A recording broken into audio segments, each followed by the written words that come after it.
Hey, what's up, guys? I am in Nashville, which makes a lot of sense because I live here. And I am jumping on an aeroplane. We are going to St. Louis because Grace does not own a globe. We'll see you in St. Louis.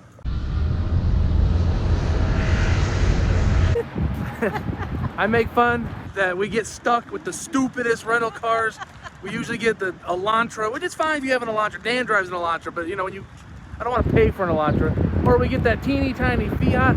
Well, today, here's our choices. Mini vans. How do you even pick a van? Oh, this is a nice one. I mean, is it? Do we even know if this van is street legal? Thank you.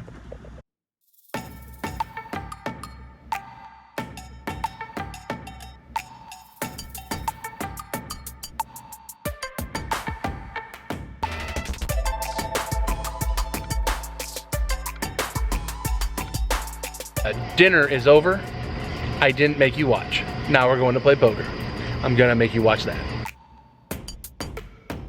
Sir, social distancing is like 6 feet to you. So not feel. I don't know. I get out my dick and measure.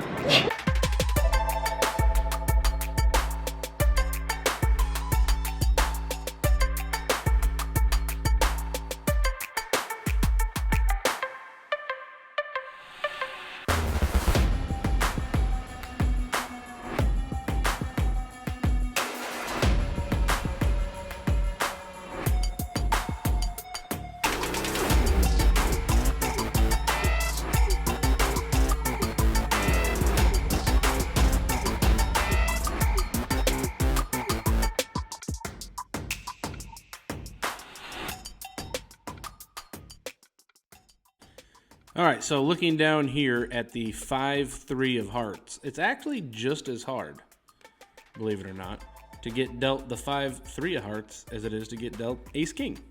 Did you know that? Man, it feels good to be doing these reviews of actual poker hands and not that online gibberish that we were forced to put out there for a couple weeks. This feels really good. I'm glad to get back to the tables. And if you can look at the screen here, you'll notice way down there in seat number 9 is what looks like a big jar of lube, and that is actually hand sanitizer that they're using for the dealer button. Right now it doesn't much matter because it's way down there, but when it's in front of my camera, it's kind of super annoying. But we're actually playing a pot here, and I have a straight, which is when you call a bet with 5-3 hearts, a straight's pretty good. So this dude puts in a $22 bet here on the turn, and now the only question is how much do I want to raise? You know, his most likely holdings are going to be aces, like ace king, ace queen, and ace jack. I suppose there are some ace 10s in there. Not sure if he goes any lower than that. He was an old man, like 50, you know, pretty old. So I made it $82, which is, you know, $60. I'm no mathematician. More than he made it. And he actually takes his time. I have this on 4x, like, speed up. So he actually takes his time to make this call. So pretty sure he has exactly what I think he has. Ace king, ace queen, ace jack. So hoping for a face card on the river that gives him 2 pair. That would be stellar. The river is an offsuit king, so I have the nuts. Well, essentially, I mean, no, I have the nuts. I have the actual nuts, not just essentially. I have the nuts. And I'm going to throw out a bet here. And there's 225 in the pot, and I have 232 behind, so I elect to play all of my chips. Every single last one of them. Because it's not that much more than a pot-sized bet. So if he has ace-king, which is a hand that I considered that he could have, then he's going to call. And if he has ace-queen or ace-jack, he might fold those, but yeah, and he does fold. He claims he has ace queen. He probably did have ace queen. Ace queen, it was one of those hands that, you know, I put him on. But I was going for the gold there, trying to get the full amount, and just in case he did end up having the ace king.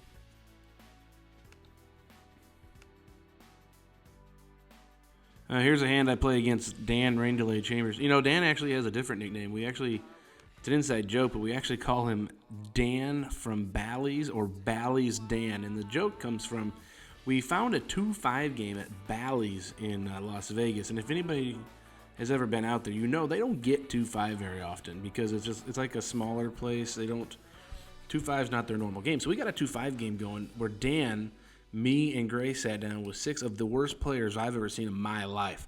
And to make things even better, I kept telling everybody, do you guys know who this is? This is Dan Chambers. And then, they were like Googling, like, who's Dan Chambers? Like, who is this guy? I'm like, are we actually playing with the Dan Chambers? And everybody was just, and he was, of course, pissed because I told everybody he's like a super pro, and they don't, and, of course, Dan doesn't want people to know he's a pro, especially at Bally's of all places. But anyway, so Dan made it 55 as a 3-bet preflop. I had pocket 5s. He made it 55 at pocket 5s. That's not a tell. I don't know what it is. Now, he bet 65. Now, I didn't flop a set, so we're just going to have to outplay him. That's all we can do is outplay him. He bet 65. I almost beat him in the pot. I called so fast. Dan, a pair on the flop against Dan is like having a set against anybody else because this dude can have any 2 cards, and that's no lie. Action checks through on the turn because, I'm kind of actually scared. And then the river pairs the board. He checks, and that pretty much sums up that he doesn't have anything. But I don't want to get blown off of it, so I just flip over my 2 5s, and he casually throws his hand in the muck, proving once again that I am the superior poker player, and if you ask him about it, he will say that's true. All right, now we're going to have a real squirrely hand on our hands. Squirrely hand on our hands. I looked down here at the King 10. There was a raised pre-flop, and you can't see it because that big bottle of lube's in the way. But I have a reason that I'm 3-betting this that I'm going to keep to myself, and there'll be a pot later that I 3-bet that I'm going to keep to myself, the reason why. But I make it $63, and this is where it's going to get a little bit interesting. I'm going to let you hear what happens from the table right here. Check this out. Oh, razor. What? Can't do that. Why you get mad like this? You can't show the guy in the there's hand. other players. I don't show nobody. Just him. It's up to me. And you get mad like this. No, You're 100% wrong. Catch that? Dude just shows me his hand. No idea why. I 3-bet, he shows his hand. He has a hand that should 4-bet, but he just shows it to me instead and folds. So did the dealer handle it great? No. Not so much. I actually gave the dealer a look because, dude, this guy clearly doesn't know what's going on.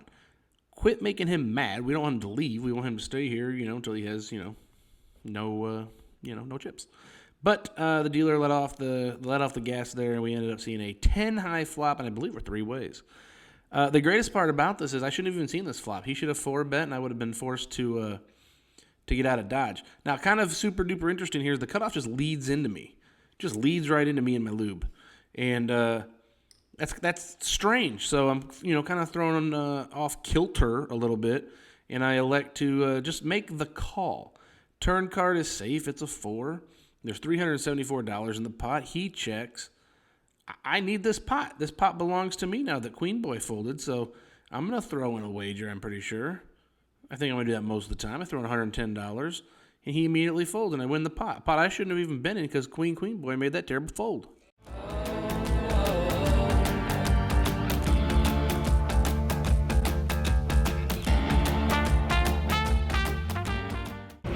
Man, am I happy to get this mask off. We're in St. Louis, I guess, so we'll call it the mid-session update, in honor of Jaman. Things are good here. I like Corona Poker for multiple reasons. One, the people that are in there are extra clowny today. Number 2, we can spread out, it's spacious, which is the sole reason I don't like 10-handed. It's not fat man friendly. 7-handed in here with that plexiglass is all right. I've also had a good run of cards lately. Now Dan busted because he's a fish. Went through 2 Brians. And then someone said, it's hard for him to play 1-2 when all he does is play 100-200. As if 100-200 is just Dan's normal game. And then they said, I used to deal poker here. Did Dan get a trust fund? Because he only played the 1-2. Well, he played the 1-2 because that's all you clowns have here. And then he beat everybody, took all their money, and went to Vegas. So, but then I had kings, queens, jacks. One of them made quads, and I got paid that. And then I had, what else? This guy next to me, man, I don't know if he doesn't know how to play or if he's just Henri. You'll see it, or you've already seen it on the vlog. The guy shows me 2 red queens. Why action's on him and I'm still in the pot. We're gonna hang out with him tomorrow. We're gonna see Jamin tomorrow and probably get more food with Dan and Jen.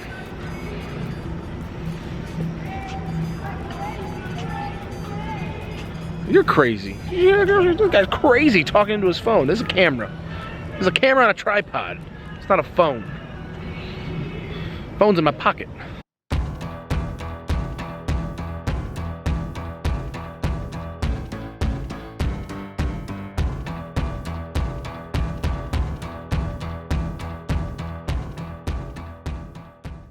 Now we're back to the table, and the night's almost over. We've been playing for, quite a while. And this is what I said earlier. I was going to make a 3-bet. I have reasons that I make this particular 3-bet, and I made that last 3-bet that you don't need to know about. So I raised to 35 with the ace-9 offsuit. Is it a great hand? No. But, we're 6-handed at the time, so, ace-9 rates to be the best hand, and I'm going to play it like so. So I do get called, and that was part of the plan. Usually when people raise pre-flop, they don't fold to a 3-bet, at least not very often, and that's fine. It's also fine when the flop comes 9-9-7, because for one, I have a really good hand, but 2, I have a really disguised hand, because, ace-9 is not really the hand that you think you're getting 3-bet with, at least at these lower stake short-handed games. So no slow play from me. I want to win a big pot here, so I'm going to bet it like so. Put in that $45 and hope that he has a hand like 9-8 or 10-9. That would be super duper awesome. Or maybe hold on with a pair of 8s, or 6-8 for a straight draw. All kinds of stuff he can have. And he makes the call. So I'm not really surprised. This guy was loosey-goosey. So we go to a turn card, and I'm hoping it's an ace, but it's not. It is not an ace. It is a queen, which is fine also because it gives him more hands that he can have that he might continue with, like specifically the 10 jack of clubs. Maybe he peeled one, hit this card, now he's got some equity, and maybe he'll fire at me. He doesn't, he checks, which I'm probably putting way too much thought into what a 1-2 player would do, Like, he's not probably sitting there going, oh, I'm going to call this jerk 10, maybe the turn will be a queen, I can have equity. But that's, what my brain was thinking at the time. So anyway, I fire out $160. Fully expecting him to call or fold. Those are the 2 things I think he might do. He might call or he might fold, but then he goes all in, and it's never good when you don't have the nuts and somebody shoves into you on the river or on the turn, just like this. This is a spot where I immediately think, ruh-roh, what in the world's going on? I actually stand up. You can't see him. Stand up looking at the board. Eventually I make the call because, like I said, there's all those hands that he can have, and 8-6, 10 jack. But he doesn't. He has the queen 9, which is super duper unfortunate, and I go down in flames.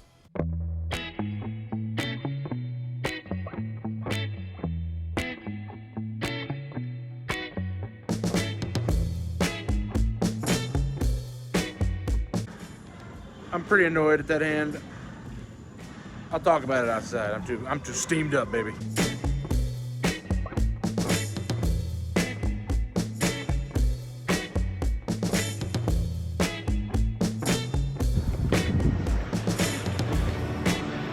That was super annoying. Started off the night down $300 when I had the king 10 of spades against on a double 10 board. The board had 2 10s, and I had king 10, and I lost to ace 10, and it was I bet flop turn and river, and a guy beat me with ace 10, so that's super annoying. So I was down 300 to start the game, and then things went my way right there in the middle where I had kings, queens, jacks, made quads, got some kind of bonus, and things were going my way, and I was starting to kind of push people around a little bit, 3-betting some more, and things were going fine and dandy, similar to sour candy. And then I was dealt pocket 10s, and I raised pre-flop. I got called. Board had like king 5 deuce was the board, and I ended up losing the 9 deuce because I checked the flop, and that was a bad idea. Should have bet the flop, and instead I ended up doubling up this guy to my right. Then I lose this stupid pot here at the end, the last hand you just saw. So I don't want to talk combos, and it's so boring and nobody cares. But you kind of have to in a spot like this, because like I have ace 9. There's only one 9 left. And the hands that beat me are 9-7, queen 9, pocket queens, pocket 7s. It's hard to have those hands, especially when you count on, like, he could have 9-8. He could have 10-9. He could have jack 9. He could have jack 10 of clubs, or 6-8 of clubs, or 8-10 of clubs. All these different hands. I don't know if he can have those or not, but those are hands that are available to him, and if he can have those, well, then it's a no-brain call there on the river. If he can't have any of those, if he's like a super nit, which he was not because he beat me with 9 deuce, so he was not a super nit, then maybe you fold, but he wasn't. So I'm okay with it. I lost to queen 9, and no, I'm not okay with it. In fact, that's why I left. I got all steamed up. I was afraid I was going to donk off some chips. I got the heck out of Dodge. I was going to put Grace in this closing, but she's still playing. So maybe I'll just do the close now. Maybe we'll catch up with her after the credits. How about that? You want to see Grace? Stay till after the credits. So if you like these videos, I always say this. If you make it to this point in the video, it's impossible you didn't like it. Or, I guess it's not impossible because you could have just like fallen asleep and it played this far. If you are seeing this, hearing me say this, hit the like, hit the subscribe, and what else? Comment. You don't have to comment. I like when you comment. I do my very, very best to respond to every single comment. Unless it's a stupid comment. Stay tuned to after the credits if you want to see Grace. If you don't want to see Grace, don't stay till after the credits. I'm not staying.